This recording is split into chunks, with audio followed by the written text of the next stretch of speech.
Penny, what would your, if somebody's listening to this and they've been desperate to write but haven't done, what would your piece of advice be? Just get on with it and do it.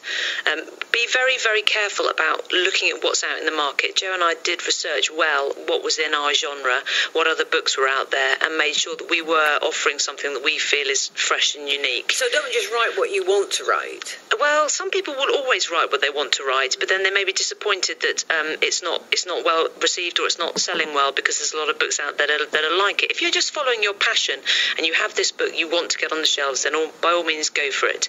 But if actually sales is your ultimate goal and you're doing it as sort of a semi-career and you actually need to sort of pay the mortgage from it, then you do need to look at what's out there. And what we felt in our genre was that there weren't many young professional women being represented who worked and carried on in their careers, often gave up, or were portrayed as quite bitchy and hard and dominating. And we wanted to show a different side of that. Plus, 4 books from 4 different perspectives hadn't been done in our genre before. And so we found, and also there isn't much written about A, these 4 professions, and B, cosmetic surgery. So we were sort of finding ourselves a bit of a niche, and I think that's what you've got to do, and write about what you know to start with.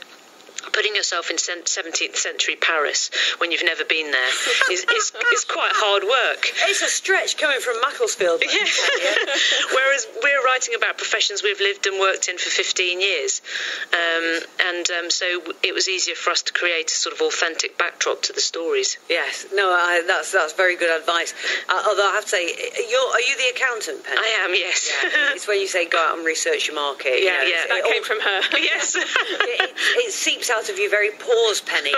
Joanna, what about you? What would your piece of advice be to somebody who's not written before? Well, I agree with everything that Penny said, actually, but in terms of, it is one of those things you do just have to do it. And the first things that we wrote, certainly from the things that I wrote, weren't that great, and it took me a few drafts to get my first couple of chapters, and I think the first few chapters you write are probably the most difficult, and then the challenge is to keep going, because it's very easy, as Penny said earlier, to write half a book, but to finish a book is a whole different ball game.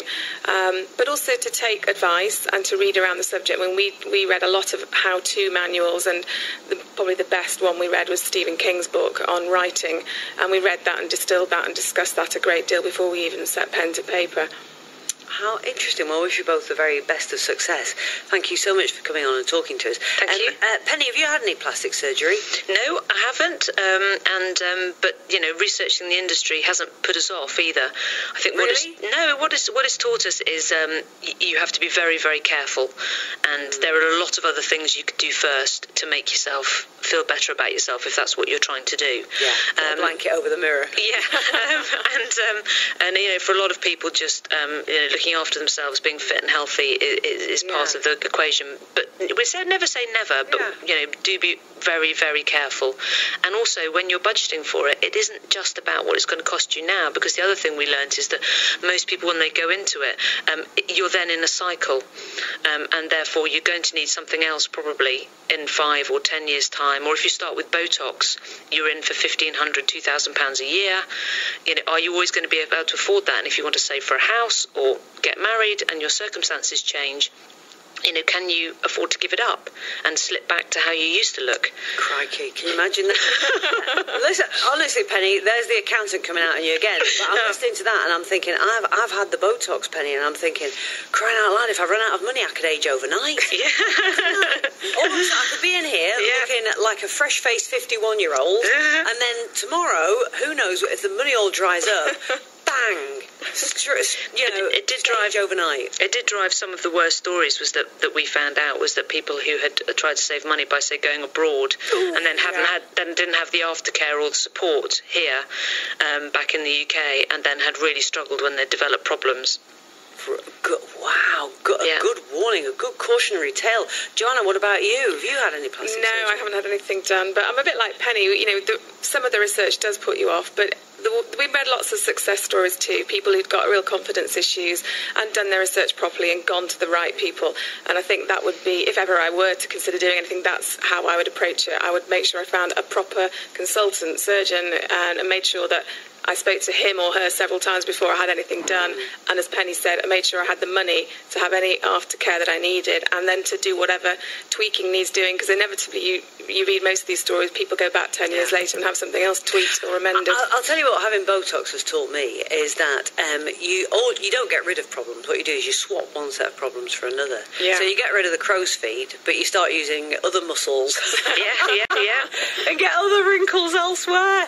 I'll tell you what, when I finally stop having it, it's just going to be a horrible, horrible thing. So now then, Penny, we mentioned, all of this about plastic surgery. Yep. You must have read the stories about these PIP breast implants. Yes, we have. What do you reckon about those? Well, I think the shocking thing about that for most people, I think, is that the fact it's so mainstream and it's the large cosmetic surgery practices that are embroiled in it.